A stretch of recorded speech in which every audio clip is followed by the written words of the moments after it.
আলহামদুলিল্লাহ রাব্বিল আলামিন ওয়াসসালাতু ওয়াসসালামু আলা আশরাফিল আমবিয়া ওয়া সাইয়্যিদুল মুরসালিন নবিয়িনা মুহাম্মদ ওয়া আলা আলিহি ওয়া আসহাবিহি আজমাইন। সম্মানিত ভাই এবং বোনেরা, যারা তাফসীর শুনছেন এখানে বসে অথবা মিডিয়ার মাধ্যমে, আজকে আমাদের তাফসীর শুরু হচ্ছে সূরা আন-নূরের 41 নম্বর আয়াত থেকে। এর আগে আমরা গত সেশনে যেখানে ছিলাম, আল্লাহ তাআলা কাফিরদের কথা বলেছেন, তারা কিভাবে নূর থেকে বঞ্চিত আছে। তার আগে বলেছিলেন কিভাবে আল্লাহ তাআলা মুমিনদেরকে নূর দিয়ে নুরানি করে দেন, এবং কাফেররা কিভাবে নূরের বিপরীত অন্ধকারে নিপতিত হয়ে থাকে তার কিছু এক্সাম্পল দিয়েছেন। এরপর আল্লাহ তাআলা এখন বলছেন, আল্লাহ তাআলার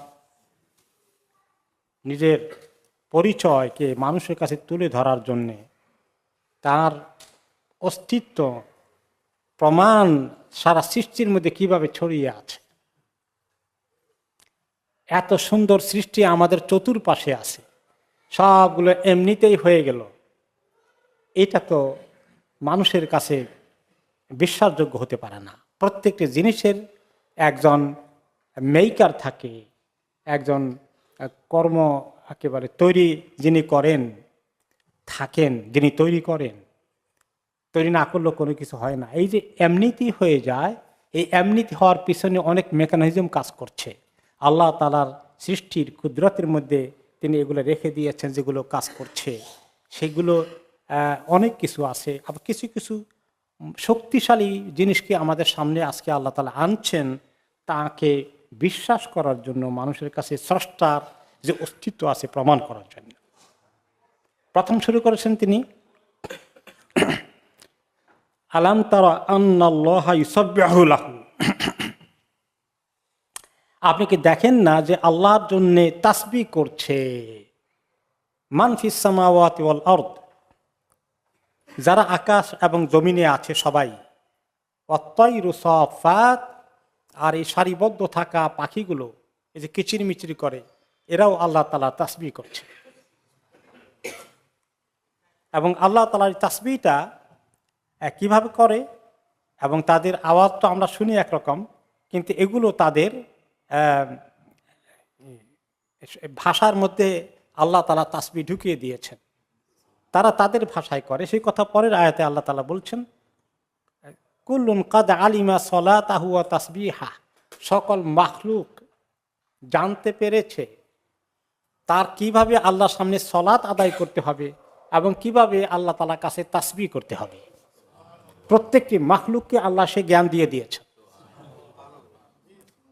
প্রত্যেক গাছপালা পর্যন্ত তাসবিহ করছে, প্রতিটি পাতা গাছের তাসবিহ করে আল্লাহ তাআলার কাছে। এই জন্য আপনি বিনা কারণে একটা গাছের পাতা ছিঁড়বেন না, কারণ সে আল্লাহ তাসবিহ করছিল, তাসবিহ করার কাজ বন্ধ করে দিলেন। বিনা কারণে কোনো মাখলুককে আপনি মারবেন না, যে কোনো ক্ষতিকর না। সাপ বিচ্ছু আরেক জিনিস, সেগুলোকে মারা আল্লাহ অ্যালাউ করেছেন। কিন্তু যদি এমন একটা ব্যাঙ থাকে যেটা এমন ক্ষতির কারণ না, এটাকে মারা হারাম, গুনাহ। যে কোনো মাখলুক, কারণ তারা আল্লাহ সৃষ্টি করেছেন, তাদেরকে কাজে অন্যতম কাজ হচ্ছে তারা আল্লাহ তাসবিহ করে। তো এই জন্য আসমান জমিনে যা কিছু আছে সব আল্লাহ তাআলা তাসবিহ করে। এবং তারা তাদের তাসবিহ কিভাবে করতে হয়, তাদের সলাৎ কিভাবে করতে হয়, কেউ সলাৎ করে আর কেউ শুধু তাসবিহ করে। সলাৎ জিন এবং ইনসানের জন্য প্রপার সলাতের ব্যবস্থা আছে।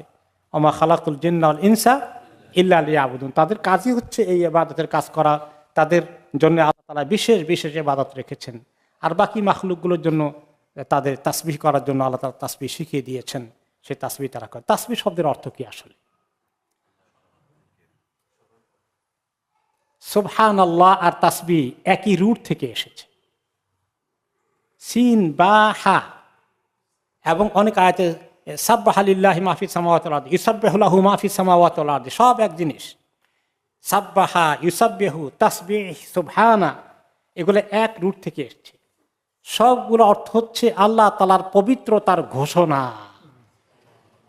যেমন তিনি মহাপবিত্র, তিনি সমস্ত ত্রুটির ঊর্ধ্বে, তাঁর বড়ত্বের কথা আছে, তাঁর প্রশংসার কথা আছে। এগুলো হচ্ছে তাসবিহ শব্দের অর্থ। তারা সবাই আল্লাহ তাআলা তাসবিহ করে, যেমন আমি বললাম সুবহানাল্লাহ, অথবা লম্বা তাসবিহ হলো সুবহানাল্লাহি ওয়াল হামদুলিল্লাহি ওয়া লা ইলাহা ইল্লাল্লাহু আল্লাহু আকবার। এখানে তাসবিহ আছে, হামদ আছে, তাকবীর আছে, এখানে আল্লাহ তাআলা তাওহীদের কথা আছে, তাহলিল আছে, অনেকগুলো আছে। তো এই তাসবিহটার মধ্যে কোনো সময় শুধু সুবহানাল্লাহ অর্থে আসতে পারে, আবার কোনো সময় যত প্রশংসা গুণ কীর্তনের যত রকমের শব্দগুলো আছে আল্লাহ তাআলার বড়ত্ব প্রমাণ করার জন্য সবগুলো চলে আসে। তো তারা এইভাবে আল্লাহ তাআলার তাসবিহ করে। আর আমাদেরকে এই জন্য আল্লাহ তাআলা তাসবিহ করতে বলেছেন, ওয়াসাব্বিহুহু বুকরাতাও ওয়া আসীলা। আমরা গত কালকের জুমাতে যিকিরের গুরুত্ব এসেছে, তাই না? যে তোমরা সকাল সন্ধ্যায় আল্লাহর তাসবিহ করো। এই যে সকালবেলার দোয়াগুলো পড়ি আমরা, আসবাহানা ওয়া আসবাহাল মুলকু লিল্লাহ, আমসাইনা ওয়া আমসাল মুলকু লিল্লাহ আলহামদুলিল্লাহ, এই যে পড়ছি এগুলো বিভিন্ন দোয়াগুলো, এগুলোও তাসবিহ। এগুলো আল্লাহ তাআলার বড়ত্বের কথা বলছে, আল্লাহ তাআলার এই প্রশংসা করা। এগুলো যিকির, দোয়া, তাসবিহ সবগুলো কাছাকাছি জিনিস। কেউ বলবেন যিকির আর দোয়ার মধ্যে পার্থক্য কি, তাসবিহর মধ্যে পার্থক্য কি?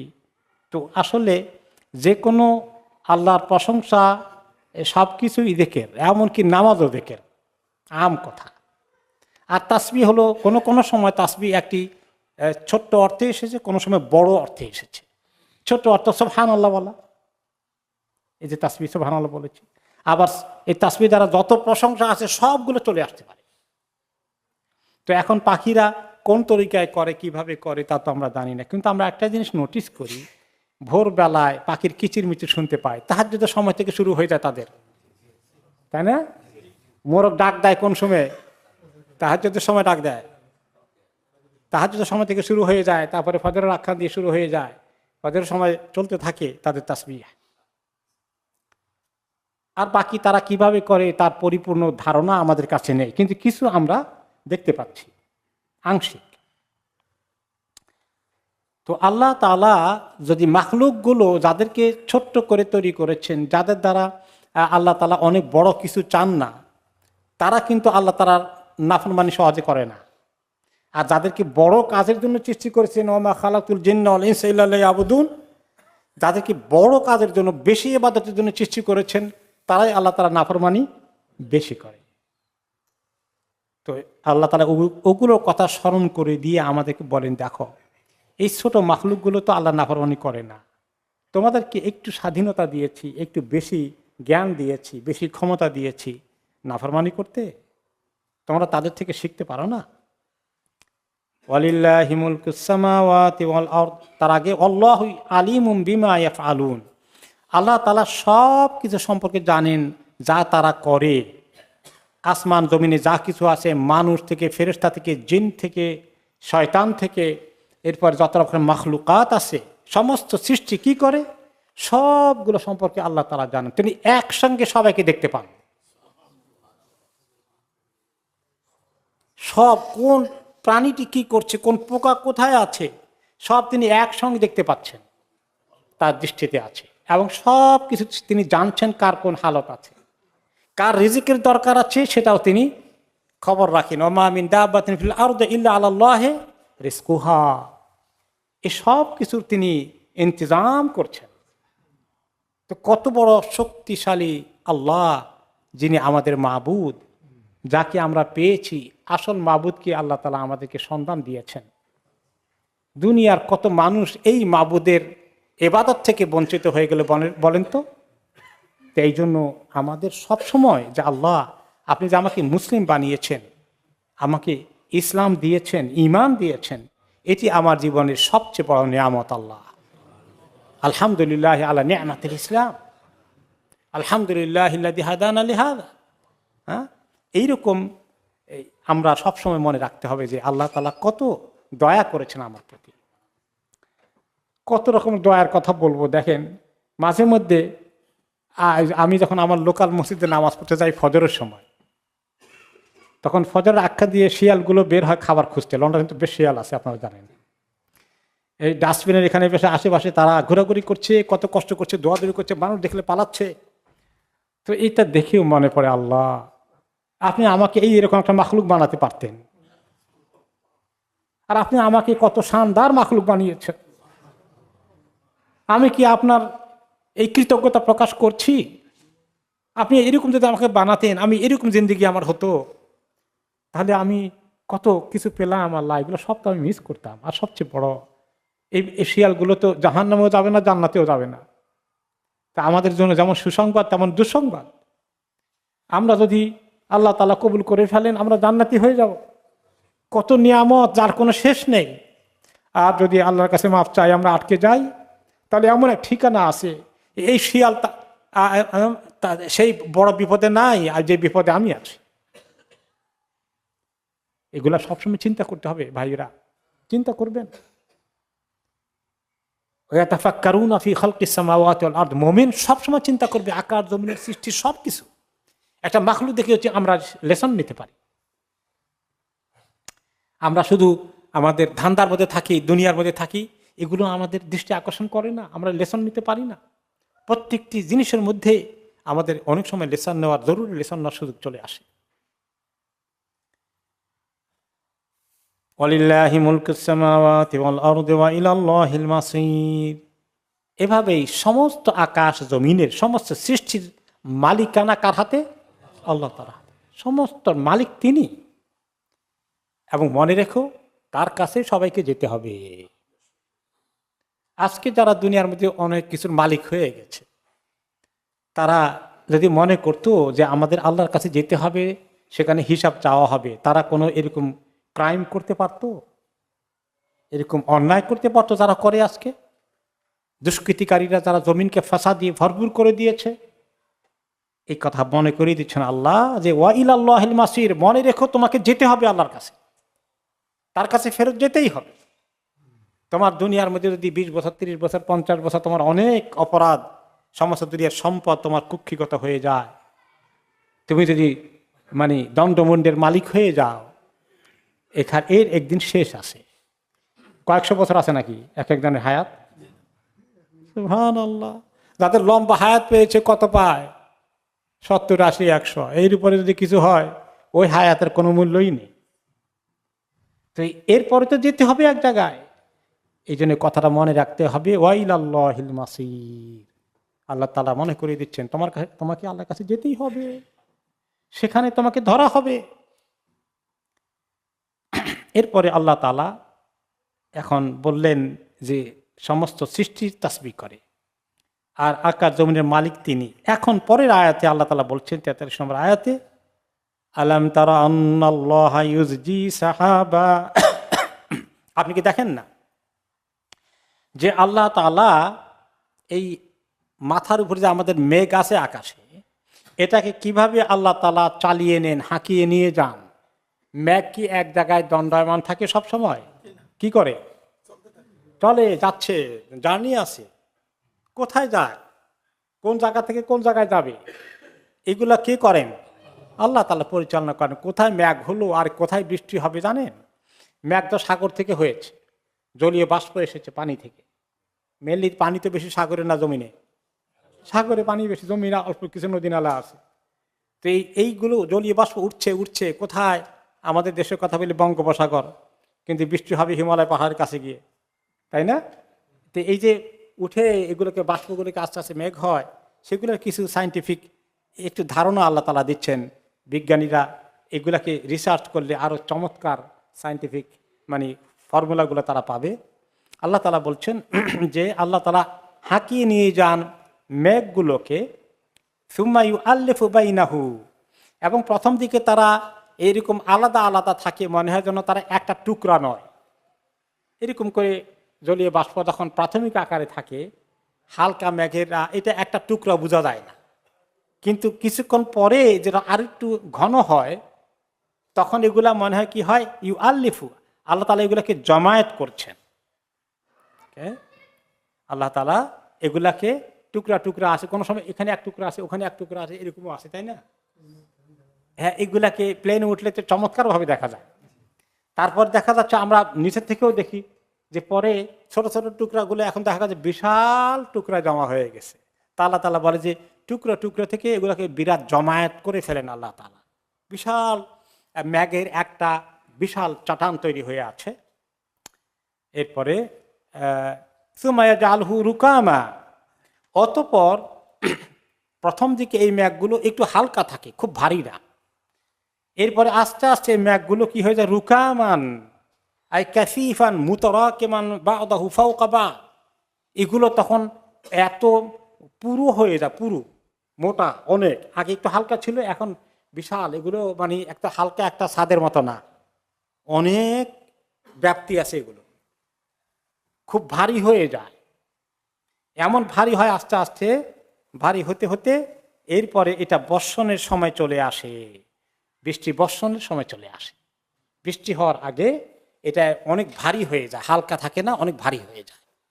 তারপরে ফাতারাল ওয়াদকা ইয়াখরুজু মিন খিলালিহি, তখন দেখবেন যে এই যখন একদম পানি জমে ভারী হয়ে গেল, এরপরে সেখান থেকে এই মেঘ থেকে এখন ঝরঝর করে বাড়ি ধারা পড়ছে, বৃষ্টি নেমে আসছে।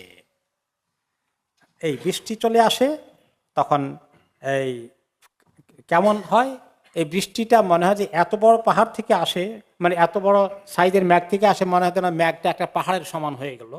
এরকম করে বৃষ্টি আসতে থাকে এবং এখানে এটা ঠান্ডা হয়ে যায়। ওকে, তখন এর মধ্যে ঠান্ডা থাকে।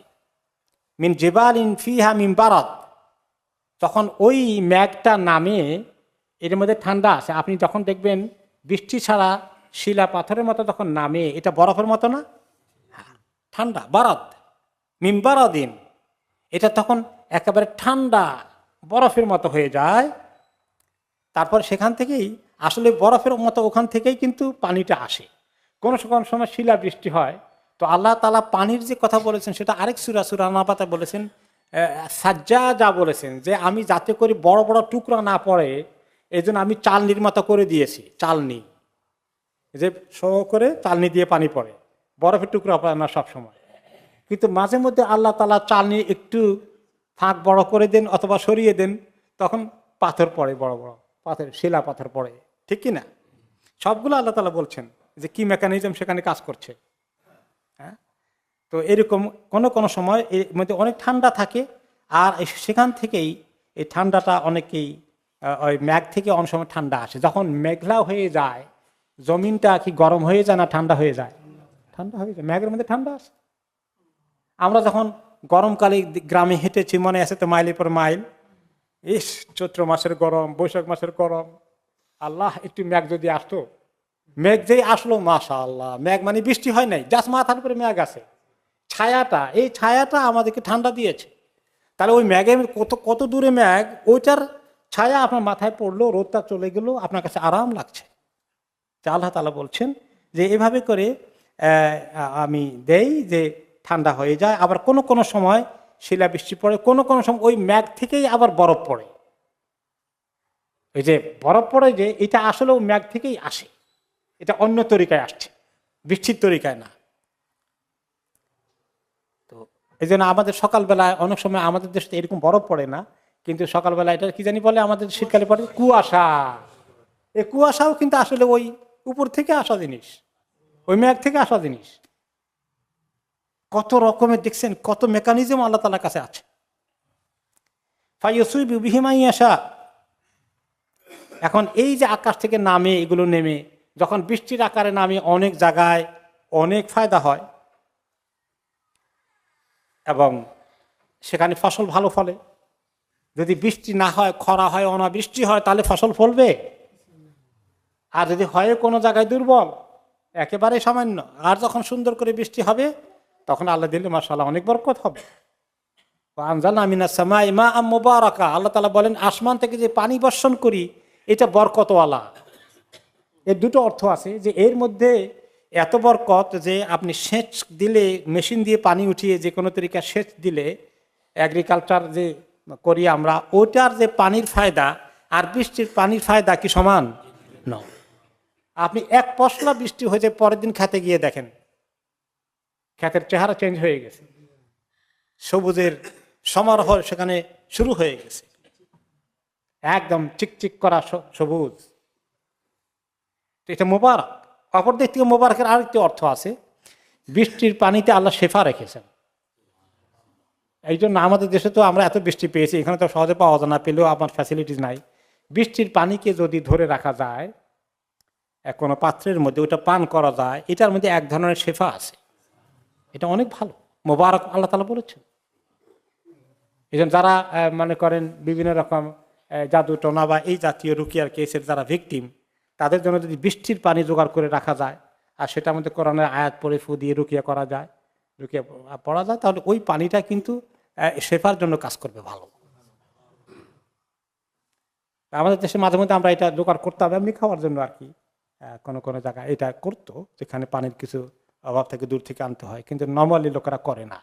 আসলে আমাদের একটু গাফলতি আছে, আসলে বৃষ্টির পানি যে এত বরকতওয়ালা এটা আমরা অনেকে খেয়ালই করি না। এই সাধারণ পানি মতো মনে করি, কুয়ার পানি, বৃষ্টির পানি, নলকূপের পানি সবই তো সমান।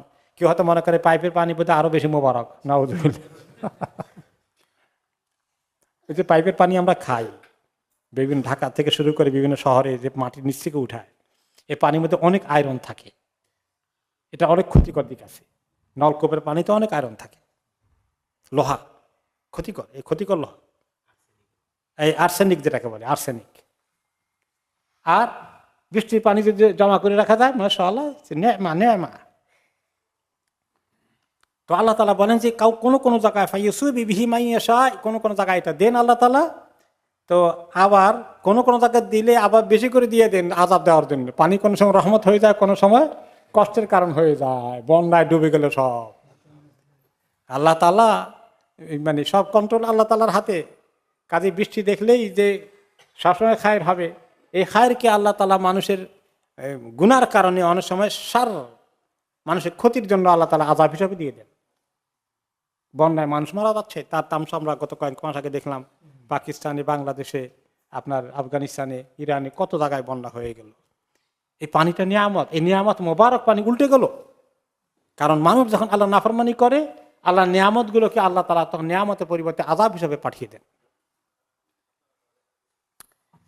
ওয়াসরিফুহু আম্মান ইয়াশা, আবার কোনো কোনো জায়গায় আল্লাহ তাআলা পানি দেন না, বৃষ্টি দেন না, এত মেঘ ঘোরাঘুরি করে কিন্তু তাদের এলাকায় মেঘ হয় না, কোথায় অন্য জায়গায় গিয়ে পানি হচ্ছে, খরা হয়ে যাচ্ছে, বহুদিন থেকে বৃষ্টি নেই, তারা মাহরুম, কত তারা আহাজারি করছে, বৃষ্টি আসছে না। তো আল্লাহ তাআলা তিনি এগুলাকে পরিচালনা করেন, তার হুকুমে যায়, এবং এটার কন্ট্রোলার একমাত্র, এটার নির্দেশ আসে আল্লাহ তাআলার কাছ থেকে। মানুষ যতই চেষ্টা করুক, ম্যাগকে অন্য জায়গা থেকে আরেক জায়গায় টেনে নিয়ে যেতে পারে না। জানি না বিজ্ঞান কোন দিন চ্যালেঞ্জ করে আমরা পারবো এক দেশের ম্যাগ আরেক দেশ থেকে নিয়ে আসতে, আল্লাহু আলাম। তারপরে পারলেও কার ম্যাগ আনবে? আল্লাহর ম্যাগ আনবে, তাই না? যদি বলে ম্যাগ তৈরি করতে পারবো, ম্যাগ তৈরি করতে কি লাগবে? পানি লাগবে। পানি কার? আল্লাহ। পানি ছাড়া যদি আল্লাহর দেওয়া পানি না থাকে, মানুষ পানি তৈরি করতে পারবে? তো শেষ পর্যন্ত আল্লাহর কাছে যেতেই হবে, স্বীকার করতেই হবে, আল্লাহর নিয়ামতের কাছে যেতেই হবে।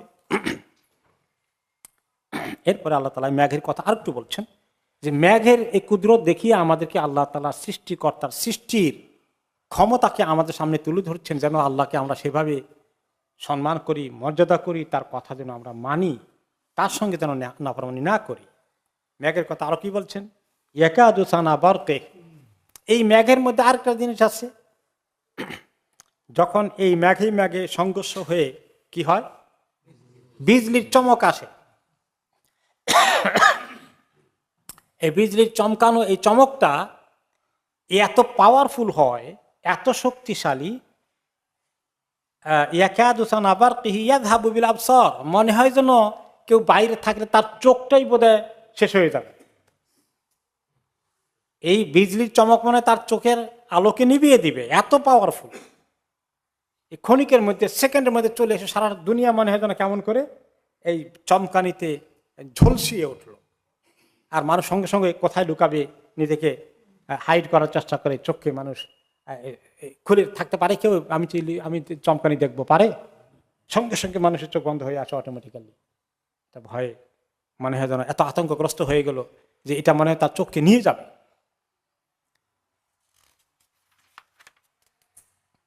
তো এই যে মেঘের চমকানি আছে, এর মধ্যেও আল্লাহর কুদরতের কত শক্তির কথা আছে। এই মেঘের চমকানি এটা আল্লাহ তাআলা দুই মেঘের মধ্যে সংঘর্ষ যখন হয়, এবং সেখানে আল্লাহ তাআলার আরো কত মেকানিজম আছে আমরা তো সব জানতে পারি না, হয়ে যাচ্ছে। এরপরে মেঘের কথা বলে এখন আল্লাহ তাআলা বলছেন দিন এবং রাতের কথা, আরেকটি আল্লাহ তাআলার কুদরতের কথা, যে প্রকৃতির মধ্যে এই মেঘ পানি এগুলোর পরে আরেকটি জিনিস তোমরা দেখো, ইউকাল্লিবুল্লাহুল লাইলা ওয়ান নাহার, আল্লাহ তাআলা আকাশ এবং দিন এবং রাতকে পরিবর্তন করেন। দিন যায় রাত আসে, রাত যায় দিন আসে, এই যে একটা রুটিন আছে, চেইন আছে। আবার এটার মধ্যে অনেক পরিবর্তন আছে, সব একরকম ঠিক না। যেমন কোন কোন সময় দিন লম্বা হয় রাত ছোট হয়, কোন সময় আবার রাত লম্বা হয় দিন ছোট হয়। এটাও কে করেন? আল্লাহ তাআলা। এরপরে কোন সময় অন্ধকার হয়, কোন সময় আলো হয়, কোন সময় দিনের বেলা তো স্বাভাবিকভাবে অনেক আলোকিত সূর্যের কারণে, কিন্তু যখন প্রচন্ড মেঘ ঘনিয়ে আসে কোনো কোনো সময় একদম প্রায় অন্ধকারের কাছাকাছি চলে যায়, ঠিক কিনা? দিনকে আল্লাহ তাআলা আলো কমিয়েও দিতে পারেন। মেঘলার দিনে সূর্য উঠে না। আমাদের দেশে একতরফা বৃষ্টি হচ্ছে 3 দিন 4 দিন 5 দিন, কোনো সময় 1 সপ্তাহ থাকে, তাই না? সূর্যের আলো মনে যেন দেখাই যাচ্ছে না। আবার কোনো সময় প্রচন্ড রোদে সারা পৃথিবী ঝলসে উঠছে। রাতের বেলাও তাই, রাতের বেলা অন্ধকার স্বাভাবিক থাকে, কিন্তু আল্লাহ চাঁদের আলো দিয়ে মাঝে মধ্যে অন্ধকার কিছু কমিয়ে দেন। আবার কোনো সময় অমাবস্যা দিয়ে একেবারে ডার্কনেস, আবার কোনো সময় রাতের বেলা যদি প্রচন্ড বৃষ্টি হয় আরেক ধরনের অন্ধকার। এইভাবে করে আল্লাহ তাআলা রাতকে দিনের মধ্যেও আবার কত রকমের প্রোগ্রাম আছে যেগুলো তিনি করেন এবং করান। এগুলোর মধ্যে সবগুলো বলে বলে আল্লাহ কি বলছেন এখন, ইন্না ফি যালিকা লাইবরাতান লিউলিল আবসার, এসব কিছুর মধ্যে শিক্ষণীয় অনেক কিছু আছে। যারা সত্যিকার জ্ঞানী, যারা বিবেক সম্পন্ন, বিবেককে কাজে লাগায়, তাদের জন্য শিক্ষার অনেক কিছু আছে। যে এত শক্তি আল্লাহ তাআলার, এত ক্ষমতার তিনি অধিকারী, সেই আল্লাহর আমি নাফরমানি করি। আমার আল্লাহ বলেছেন ঘুষ খেও না, আর আমি ঘুষ খাই। সুদ খেও না, আমি সুদ খাই। কোন সাহসে করি? তারপরে আল্লাহ তাআলা তার ওয়াহদানিয়তের, একত্বের, তাওহীদের আরো প্রমাণ নিয়ে আসছেন।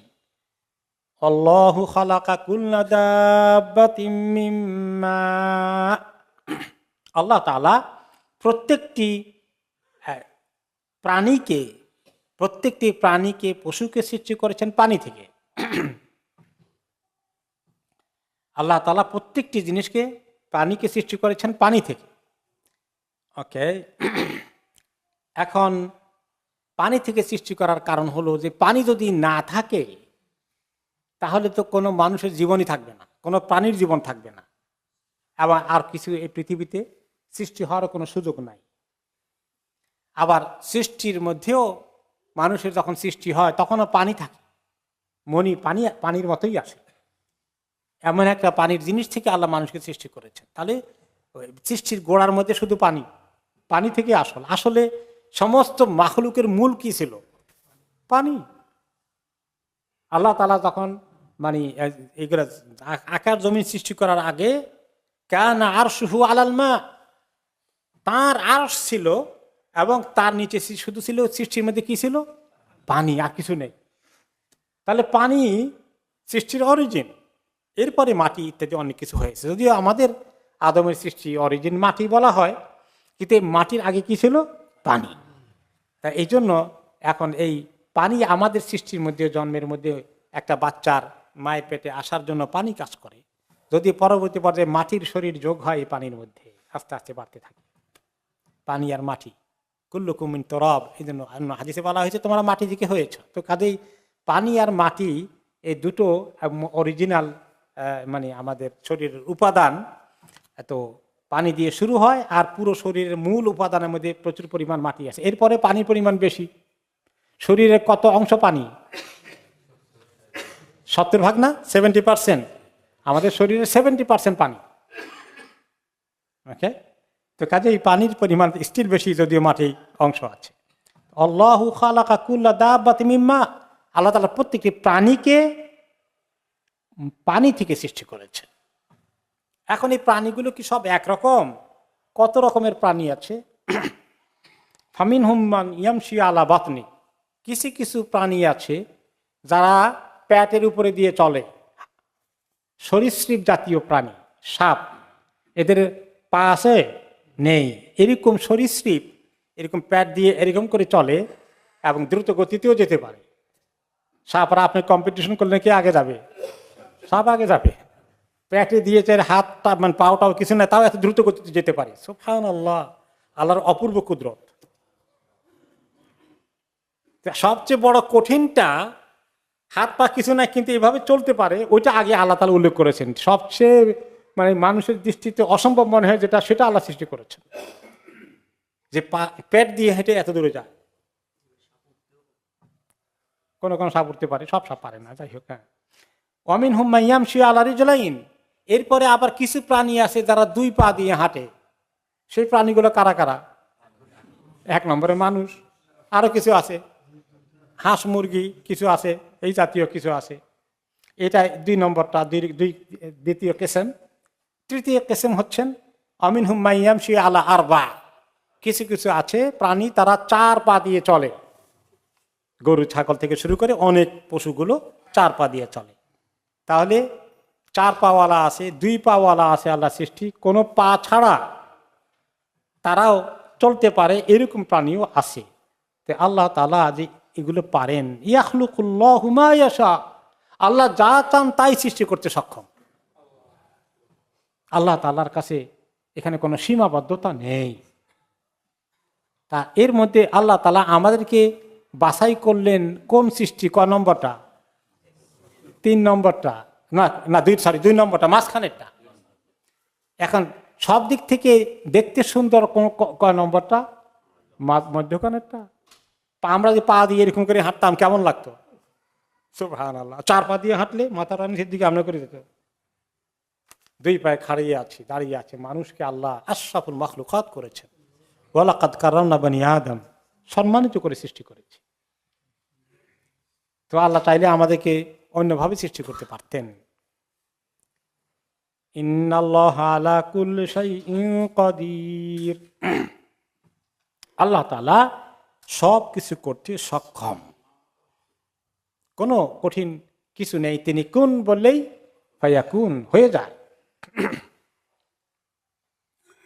এত কিছু আল্লাহ তাআলার ক্ষমতার কথা বলে এখন আল্লাহ তাআলা আসল মেসেজ আমাদেরকে দিচ্ছেন।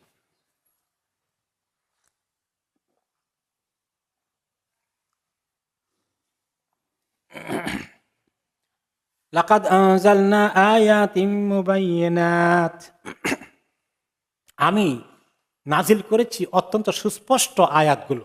এই যে কোরআন শরীফের আয়াতগুলো, এগুলো বুঝতে যদি আমরা চেষ্টা করি তাহলে অসম্ভব না। হয়তো আমরা যারা তেলাওয়াত করি, আরবি পড়িনি, তাদের জন্য হয়তো সরাসরি পড়লে অসুবিধা, কিন্তু এটা বোঝার মতো মেকানিজম আল্লাহ রাখছেন কিনা? রাখছেন। আলেম ওলারা আমাদেরকে এটা ব্যাখ্যা করে যখন বুঝান, তখন কি আমরা বুঝি না? বুঝি। তর্জমা করতে গেলে তর্জমাটা করা যায় না? করা যায়। তাহলে মুবাইয়িনাত, এগুলো খোলাখুলি পরিষ্কার, অস্পষ্ট কিছু নেই, সুস্পষ্ট আয়াতগুলো আল্লাহ তাআলা নাজিল করেছেন। তিনি বলেন আমি নাজিল করেছি সুস্পষ্ট আয়াত সমূহ। এই সুস্পষ্ট আয়াতগুলো নাজিল হওয়ার পরেও সব মানুষ কি কোরআনের দিকে দৌড়ে আসলো? না, কপাল খারাপ যারা তারা আসলো না। আল্লাহু ইয়াহদি মান ইয়াশাউ ইলা সিরাতিম মুস্তাকিম, আল্লাহ হিদায়াত দেন যাকে চান সরল পথের দিকে, সোজা রাস্তার দিকে। তাহলে আল্লাহ যাকে চান তাকে হিদায়াত দান করেন। তা আপনাকে আমাকে আল্লাহ চেয়েছেন ইসলামের ভিতরে আনতে, মুসলিম পরিবারে জন্ম করিয়ে দিয়েছেন, আলহামদুলিল্লাহ। কার সিদ্ধান্ত ছিল এটা? নাকি আমাদের মা বাবার সিদ্ধান্ত ছিল? না, আল্লাহ তাআলার সিদ্ধান্ত। কত বড় ইহসান তিনি করেছেন। এরপরে যারা মুসলিম ঘরে জন্মগ্রহণ করেছে সবাই কি ইসলামকে মূল্যায়ন করলো? অনেকে মুসলিম নাম, কিন্তু ইসলামকে হিংসা করে। ইসলাম বিরুদ্ধে তার এত বিদ্বেষ, কিভাবে ইসলামকে বিদায় করে দেওয়া যায়, জমিন থেকে উৎখাত করা যায়। তথাকথিত মুসলিম নামধারীরা, এটার পিছনে মুসলিম বুদ্ধিজীবীদের অভাব আছে? আচ্ছা আপনি বলেন, কয়জন হিন্দু বুদ্ধিজীবী হিন্দু ধর্মের বিরুদ্ধে উঠে পড়ে লাগছে দেখি, বলেন তো দেখি। কতগুলো সাংবাদিক, কলামিস্ট এবং সাহিত্যিক হিন্দু ধর্মের বিরুদ্ধে সারা দিন রাত যুদ্ধ করে বলেন? কোন রেডিও টেলিভিশনে সারাদিন হিন্দু ধর্মের কুচ্ছা গাওয়া হয় না? শুধু দুশ্মনী কার বিরুদ্ধে? ইসলামের বিরুদ্ধে। আর ইসলামের বিরুদ্ধে অমুসলিমরা করবে, আশ্চর্য হওয়ার কিছু নাই। তথাকথিত মুসলিম নামধারীরা অমুসলিমদের এজেন্সি নিয়ে এই কাজটা যে করে, এদের কপাল কি কি পরিমাণ পুড়ে গেছে। আল্লাহ তাকে জন্ম দিলেন কোথায়? মুসলিম ঘরে। ইসলামকে সে জন্মগতভাবে পাওয়ার ব্যবস্থা করে দিলেন। আর এই লোক যখন ইসলামের দুশ্মনী করে, তার ঠিকানা শুধুমাত্র অমুসলিমদের লেভেলে হবে না, আরো অনেক নিচে যাবে। এই জন্য যারা মুসলিম নামধারী কিন্তু ইসলামের দুশ্মন, এরা হলো মুনাফিক। এদের ব্যাপারে জাহান্নামের কোন জায়গা ঠিকানা আছে? সর্বনিম্ন। ইন্নাল মুনাফিকিন ফিদ্দারকিল আসফালি মিনান নার, একদম জাহান্নামের নিচের তলায় তাদেরকে আল্লাহ রাখবেন। কারণ মুসলিম নামধারী, তুমি যদি বলো যে আমি মুসলিম না, তাহলে এক হিসাব, সেটা তো তাও জাহান্নাম। কিন্তু তুমি যদি মুসলিম নামধারী হিসাবে নিজেকে বলো আর তুমি ইসলামের দুশ্মনী করো, তাহলে তোমার ঠিকানা হবে কাফের মুশরিকের নিচে, আরো কঠিন জাহান্নামের নিচের লেভেলে। জাহান্নামের নিচের লেভেলটা কত নিচে আছে? একদিন সাহাবায়ে কেরামের সামনে আসেন রাসূলুল্লাহ সাল্লাল্লাহু আলাইহি ওয়াসাল্লাম, একটা বিশাল একটা আওয়াজ হলো, জমিন কেঁপে উঠলো, ধুম করে একটা আওয়াজ হলো, সব সাহাবারা চমকে উঠলেন। রাসূলুল্লাহ সাল্লাল্লাহু আলাইহি ওয়াসাল্লাম বললেন, জানো আওয়াজটা কোথা থেকে আসছে? ইয়া রাসূলুল্লাহ, আমরা তো জানি না, আল্লাহ ওয়া রাসূলুহু আলাম, আল্লাহ এবং তার রাসূল ভালো জানেন। তিনি বলেন যে 70 বছর আগে একটা পাথরকে জাহান্নামের মুখ থেকে ছেড়ে দেওয়া হয়েছিল, জাহান্নামের তলায় যেতে 70 বছর লেগেছে। এত বড় কঠিন জাহান্নাম, যারা জাহান্নামের এই অতল তলে যেতে চায়, ইসলামী দুশ্মনী করে, তারা কি বুঝতে পেরেছে কি ক্ষতিগ্রস্ত তারা হচ্ছে? আল্লাহ তাদেরকে হেদায়েত দিক। ওই সমস্ত মুসলিম নামধারীগুলো যারা ইসলামের দুশ্মনী করে, পত্র পত্রিকায়, মিডিয়া, সারা দিন তাদের চিন্তা কিভাবে ইসলামকে মানুষ থেকে সরিয়ে দেওয়া যায়। তাহলে আল্লাহু ইয়াহদি মান ইয়াশাউ ইলা সিরাতিল মুস্তাকিম, আসলে আল্লাহ যাকে চান সিরাতুল মুস্তাকিমের দিকে হেদায়েত দেন। তো এই ওদেরকে আল্লাহ চান নাই, তাই বলে কি এখন বলতে হবে যে তো আল্লাহ চায় নাই, তারা এখন কি করবে, বেচারাদের দোষ কি? যে চায় আল্লাহ তাকে দিবেন, যে চায় না আল্লাহ তাকে দিবেন না। আল্লাহ তাকে দিয়েছিলেন মুসলিম মা বাবার ঘরে জন্ম, এখন তার দায়িত্ব ছিল আস্তে আস্তে সে চাইবে আল্লাহর কাছে যে আল্লাহ আমাকে ভালো মুসলিম বানান, ইসলামে জ্ঞান দেন, আমাকে ভালো করে ইসলামের মধ্যে ঢুকান আল্লাহ। কিন্তু সে উল্টা দিকে চলে গিয়েছে ইসলামের দুশ্মনী করতে, কাজে তার কপাল পোড়া। ওয়ায়াকুলুনা আমান্না বিল্লাহি ওয়া বির-রাসূলি ওয়া আতানা। এখন এই যে কথা আসলো, এখান থেকে মুনাফিকদের কাহিনী শুরু হয়েছে। আসলে মুসলিম নামধারীরা কিভাবে মুনাফিক হয় তার পরিচয় এখানে আসছে। মদিনায় এরকম মুনাফিকরা ছিল বেশ কিছু, তারা বলল যে আমরা ইসলাম কবুল করেছি, কিন্তু তারা দেখলো যে ইসলামের নবী করিম সাল্লাল্লাহু আলাইহি ওয়াসাল্লাম মদিনায় ইসলামী রাষ্ট্র গঠন হয়েছে, সুযোগ সুবিধা আছে, এর বাইরে চলে গেলে সুযোগ সুবিধা বঞ্চিত হব, কাজে আমি মুসলিম বলি, এবং ইসলামের ক্ষতি করার জন্য কারো কারো প্ল্যান আছে, মুসলিম হয়ে গেছে। এদের ব্যাপারে আল্লাহ তাআলা এখন বলছেন, ওয়ায়াকুলুনা, তারা বলে, আমান্না বিল্লাহ, আমরা আল্লাহর প্রতি ঈমান এনেছি, অবির রাসূলের প্রতি ঈমান এনেছি, ওয়া আতানা, আমরা তাদের কথা মেনে চলছি, মানলাম, মেনে নিয়েছি, এগুলা দাবি করলো। কিন্তু সুম্মা ইয়াতাওয়াল্লা ফারিকুম মিনহুম মিন বাদি যালিক, এই কথা ঈমান আনার পরেই ওদের অনেকেই এই কথার থেকে পৃষ্ঠ প্রদর্শন করে চলে গেল, এই কথার উপরে টিকে থাকলো না, তারা পেছনের দিকে চলে গেল, মুখে আসে, কর্মে তারা ইসলামের বিরুদ্ধে অবস্থান নিল। এইরকম মুনাফিকগুলো ওমা উলাইকা বিল মুমিনিন, এরা কখনোই মুমিন হতে পারবে না। এদের পরিচয় মুমিন নয়, এদের পরিচয় কি? মুনাফিক। এইরকম মুনাফিক মুসলিম নামধারীরাই মুনাফিক হয়। মুসলিম নামধারী না হলে তাকে মুনাফিক বলা হয় না, তাকে কি বলা হয়? কাফের মুশরিক। মুসলিম নামধারীরাই হলো মুনাফিক, তাই না? وَإِذَا دُعُوا إِلَى اللَّهِ وَرَسُولِهِ لِيَحْكُمَ بَيْنَهُمْ إِذَا فَرِيقٌ مِّنْهُمْ مُعْرِضُونَ। এই মুনাফিকদের অবস্থা হচ্ছে যখন তাদেরকে ডেকে বলা হয় যে আল্লাহ এবং তার রাসূলের দিকে আসো, আল্লাহ এবং তার রাসূল যে হুকুম দেন, যে ফয়সালা দেন, যে নিয়ম নীতি বলেন, শরীয়তের যে আহকাম দেন, এগুলো তোমরা মানো, এগুলো গ্রহণ করো। কিন্তু এগুলো গ্রহণ করতে রাজি না। তাদের মধ্যে অনেকেই, কিছু লোক আছে, এক দল আছে, তারা মুআরিদুন, এখান থেকে পৃষ্ঠ প্রদর্শন করে সরে যায়। মুখে মুসলিম বলে, কিন্তু কার্যত তারা ইসলামের কোনো কিছু গ্রহণ করতে রাজি না। এরকম বুদ্ধিজীবীদের অনেকেই গ্রহণ করে না। তারা মনে করে কি আছে যে সন্তানরা পিতা মাতার সম্পত্তির মধ্যে কি পাবে, সমান সমান পায় না কেন, মহিলাদেরকে অর্ধেক কেন ছেলেদের থেকে। এগুলো নিয়ে অনেক বুদ্ধিজীবীরা লেখালেখি করে। তাহলে এরা আল্লাহ এবং তার রাসূলের হুকুমকে, বিধানকে মানতে রাজি নয়। কোনো দেশে যদি শরীয়ত মতো শরীয়তি রাষ্ট্র ব্যবস্থা পরিচালনার কথা বলা হয়, সেই ব্যাপারে কোনো রকমের রাজি না। ঠিক আছে, মসজিদে নামাজ পড়েন, এখানে সীমাবদ্ধ থাকেন, আর মানুষের জীবনে শরীয়তের হুকুম আহকাম সব জায়গায় নিয়ে আসেন কেন? সব জায়গায় ইসলামকে টানতে হয় নাকি? এরকম তাদের অবস্থা, তারা আসে না আল্লাহ এবং তার রাসূলের কাছে। ইদা ফারিকুম মিনহুম মুআরিদুন, তাদের মধ্যে ব্যাপক সংখ্যক লোক এখান থেকে পৃষ্ঠ প্রদর্শন করে, ওদিকে আসে না, তারা উল্টো পথে চলে যায়।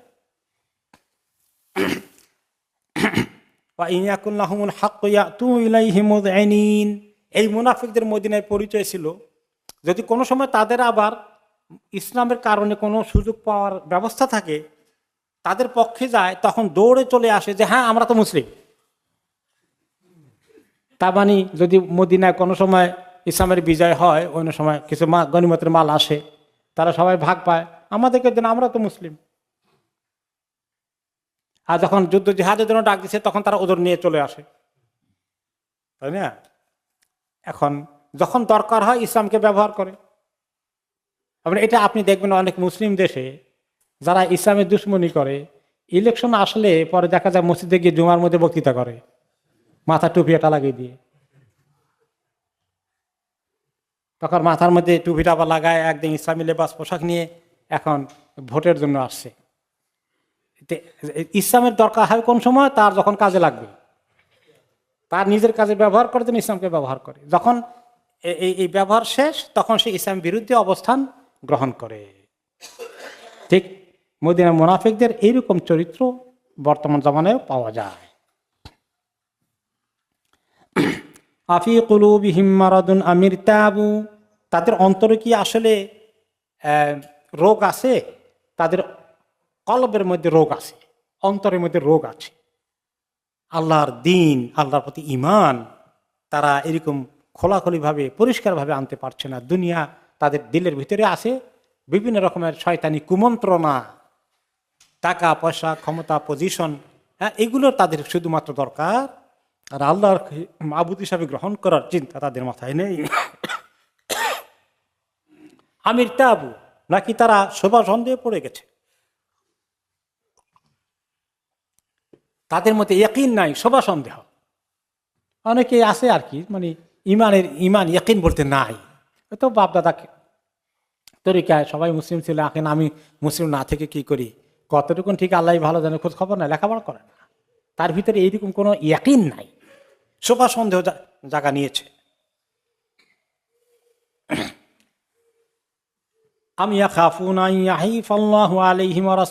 নাকি তারা ভয় থাকে মদিনার ওই মুনাফিকরা যে আল্লাহ এবং তার রাসূল তাদের প্রতি জুলুম করে ফেলে কিনা, এটা নিয়ে তারা অনেক সময় চিন্তায় থাকে। এই জন্য তারা ইসলাম কবুল করেছে, কিন্তু ইসলামের প্রতি তাদের কোনো আকর্ষণ নেই।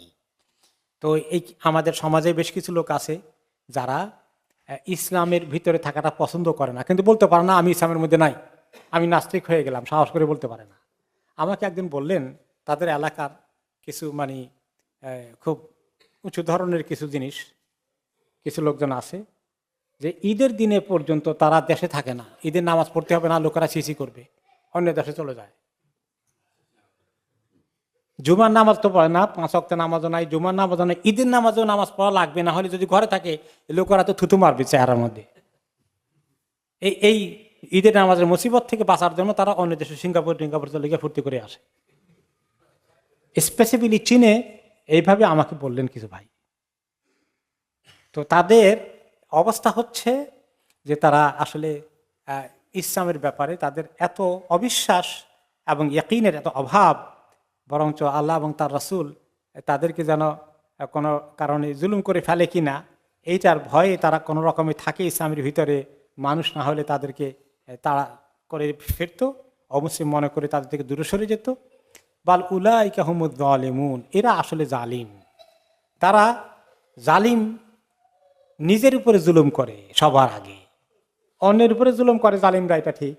জালিম যখন অন্যের উপরে জুলুম করে আসলে সে নিজের উপরে সবচেয়ে বেশি জুলুম করে, তাই না? একজন জালিম যদি আরেকজনের সম্পত্তি কেড়ে নিয়ে বাড়ি করে ফেলে, তাহলে সে ওই বেচারাকে মাজলুম বানালো, জুলুমের শিকার হয়ে গেল, কষ্টে ফেলে দিল, অত্যাচারিত হয়ে গেল। অত্যাচার সেই দুনিয়াতে ওই বেচারা মাহরুম হয়ে তার হায়াতের 40 বছর 50 বছর পরে চলে যাবে। আখেরাতে সবচেয়ে বড় জুলুমের শিকার কি করলো? কে হলো? নিজেই হয়ে গেল। এই জন্য আমরা যখন গুনাহ করি, আল্লাহুম্মা ইন্নী যালামতু নাফসি যুলমান কাসীরা রব্বানা যালামনা আনফুসানা, যে গুনাহ করাটা নিজের উপরে গুনাহ করে। এরা যে ইসলামের সঙ্গে দুশ্মনী করে আসলে নিজের উপরেই তারা জুলুম করছে, তারা বুঝে না এটা। বাল উলাইকা হুমুজ জালিমুন, এরা তারাই হচ্ছে আসল জালিম। দুনিয়াতে অন্যের প্রতি জুলুম করে, কিন্তু আসলে তারা নিজের প্রতিও বড় জুলুম করে, একদিন তারা টের পাবে। এই হলো মুনাফিকদের পরিচয় আল্লাহ তাআলা দিলেন। তারপরে প্রকৃত মুমিনদের পরিচয় কি, এটা আল্লাহ তাআলা আগামী সপ্তাহে আমরা শুনবো, তিনি বলবেন। এই সূরার 50 নম্বর আয়াত বা 51 নম্বর আয়াত থেকে আগামী সপ্তাহে আমরা শুনবো ইনশাআল্লাহ। আজকে আমরা এখানেই শেষ করছি।